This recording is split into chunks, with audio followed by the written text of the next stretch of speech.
Welcome to Assassin's Creed Valhalla, it's Abyss, and in this video, I'm going to talk about some things you need to know about the new Assassin's Creed.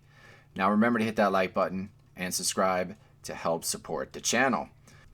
Alright, so first up is the game will be released in the holiday of 2020, and this is going to be an Xbox Series X launch title. So as soon as we get the date for when that is going to be coming out, that is the date that game will be released. This will also be available for the Xbox One, Stadia, PC, PlayStation 5, and PlayStation 4. If you just watched the trailer, it was kind of a little confusing at the very end because it only showed the Xbox. But yes, the developers did confirm that it is coming for the PlayStation 4 and 5. First up is the name of our protagonist, and that is Eivor. You will be able to play as a male or female. He or she is a Viking raider who is leaving Norway for the rolling hills of England.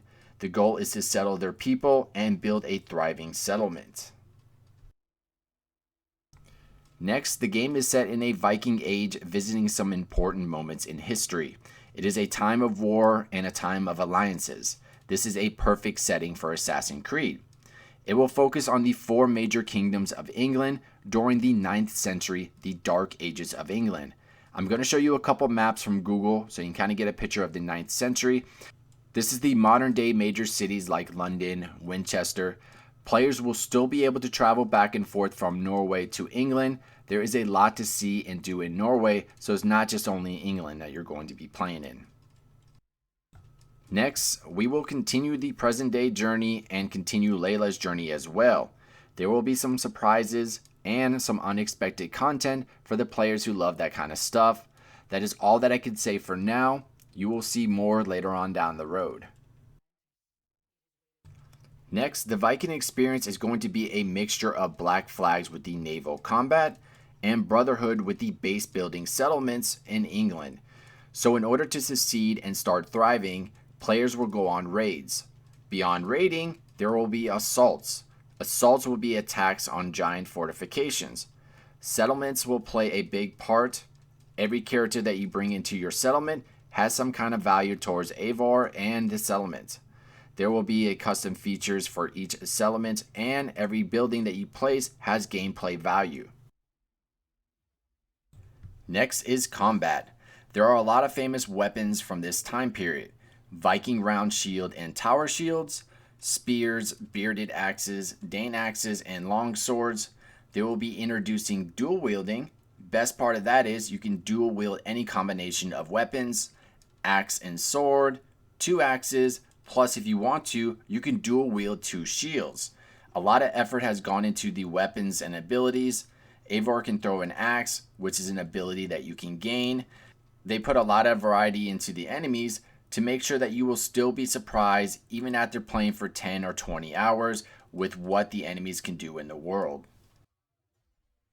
Next, the Assassins and the Templars will be a big part of the journey. During this time period, they will be known as the Hidden Ones and the Order of the Ancients. At a certain point, personal motivations will align with some assassin characters that we meet. So there will be some alignments that will work together in a certain fashion. We will learn more later. I'm hoping for a checklist of people to assassinate like we did in Odyssey. Next is King Alfred of Wessex is going to be our main antagonist. King Alfred is later known as Alfred the Great. He is also known for being the strongest of the kings who was able to push back the Vikings.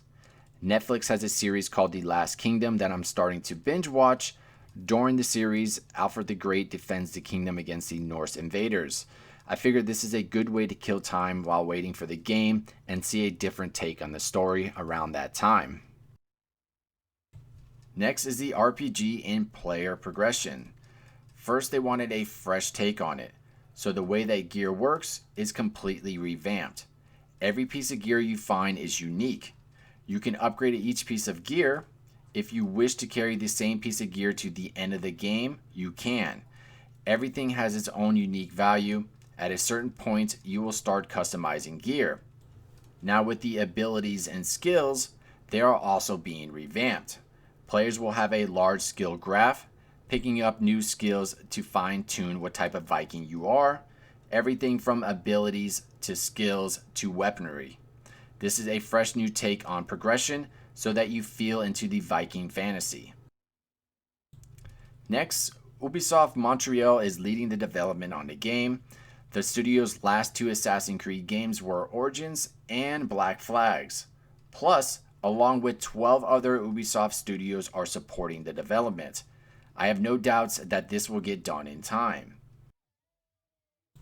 Alright, there you have it. Those are the things you need to know about the new Assassin's Creed Valhalla.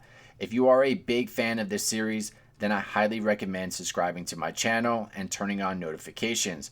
I will be covering this game from head to toe, including all of the DLC. Other than that, I hope you all enjoyed the video. Don't forget to like and subscribe to support the channel, and I will see you next time.